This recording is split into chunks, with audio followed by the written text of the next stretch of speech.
সত্যিকার অর্থে কেউ নীতি আদর্শ নিয়ে চলে তাহলে বলবো রিজাইন করুন।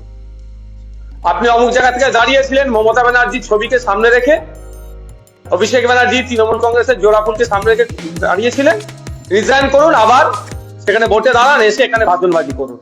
আমি নওশাদ সিদ্দিকী এখানে বসে আছি আমাদের সিম্বলকে সামনে রেখে মানুষের আশীর্বাদ নিয়ে। মমতা ব্যানার্জির ছটিও আমাদেরকে দেখাতে হয়নি। দেখুন, কথা হচ্ছে বিরোধী দলনেতা যেটা বলেছে তার সুরে সুর মিলিয়ে কথা বলতে হবে এরকম ব্যাপার নয়। যদিও আমি বিরোধী দলের বিধায়ক হিসেবে বলছি, এতদিন পরে সব মনে পড়ে যাচ্ছে কিভাবে বুঝতে পারছি না।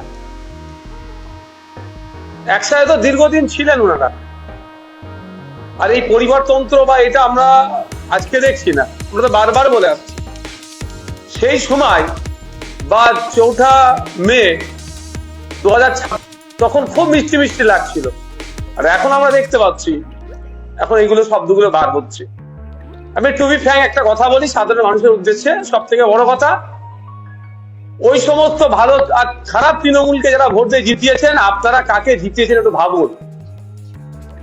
কাদেরকে জিতিয়েছেন? নিজেদের অস্তিত্ব টিকিয়ে রাখার জন্য আপনাদের ভোটগুলোর সম্মানটা কোথায় রাখছে বা কোথায় ফেলে দিচ্ছে।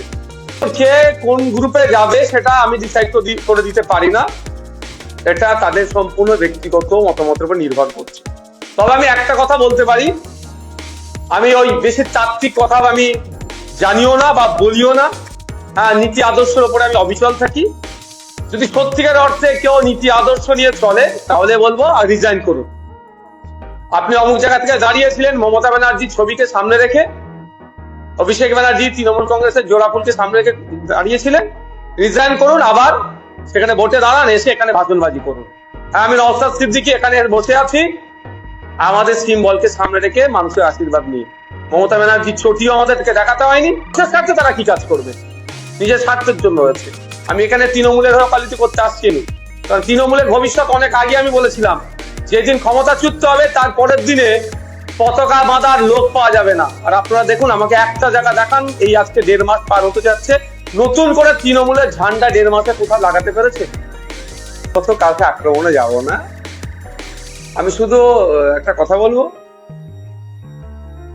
যে যে অন্যায়কে এতদিন তেনারা সহ্য করেছিলেন না প্রতিবাদ করে, তাহলে মানুষ, সাধারণ মানুষ জানতে নিশ্চিতভাবে তাদের কাছে চাইবে যে এতদিন আপনারা আমাদের চোখ কেন খোলেননি।